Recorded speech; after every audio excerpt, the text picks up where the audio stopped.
السلام علیکم ورحمۃ الله وبرکاتہ. قدرمنو محترمو لیدونکو، دا وخت موږ په پېښور زو کې موجود یو، کوم چې د پېښور یونیورسټي شاته موجودیت لري، چې په دې کې قسمه قسم حیوانات دي. چې موږ د هغو سره ستاسو ملاقات کوو. تاسو ویډیو مه سکیپ کوئ او آخره پورې مو ویډیو وګورئ، چې په دې کې هر قسم حیوانات شته دي چې د یورپي ملکونو راوړل شوي دي، بعضې بنګلادیش نه، بعضې د افریقې د ځنګلونو راوړل شوي دي. تاسو هم راشئ، ډېر ښکلی مزیدار ځای دی، ډېر خوندور ځای دی. د چکر دپاره، د استراحت دپاره ډېر یو خوندور ځای دی، چې په هغه کې د میل او فیمیل دواړو سهولت موجود دی. ملګرو، دا اوښ دی او دا چې کوم دی شترمرغ دی، کوم چې د غټ یو جسم لري، دا تاسو پیژنئ. دا چیتا دی او نور مختلف قسمه حیوانات هغه دلته موجودیت لري. دا چې کوم دی دغه ده، هوسۍ ده، کوم ده چې موږ هرن و، دا بیا هم دغه شترمرغ دی.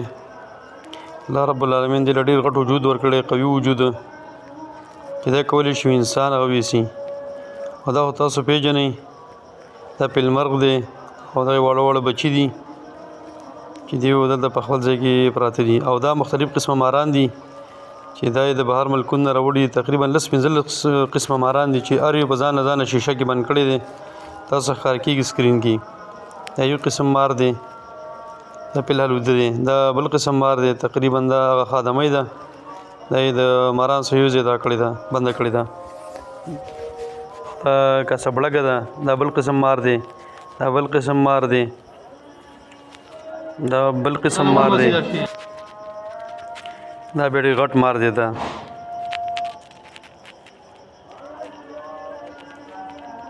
دا بیا تاسو پیژنئ، ځنګل باچا دی، قلار بېغمه اوده دی.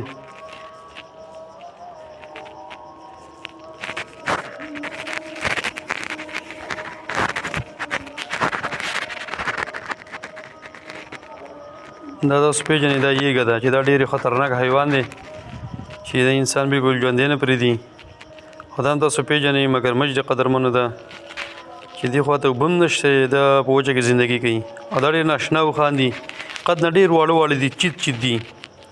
او دا پکې دغه ده، زرافه ده، کومه چې مشهوره ده، تاسو پیژنئ.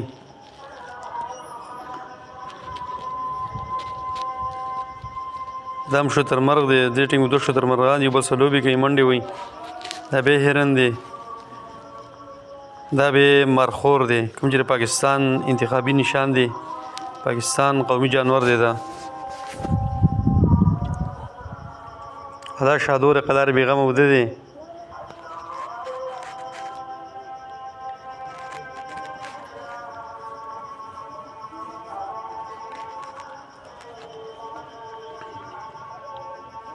دا شادو دی، پاس راختلی دی، خلک له کیلې یو څه بل څه ورکوي، خوري، پاسه خېږي، دغه ځای کې خوري، بېرته راکوزېږي.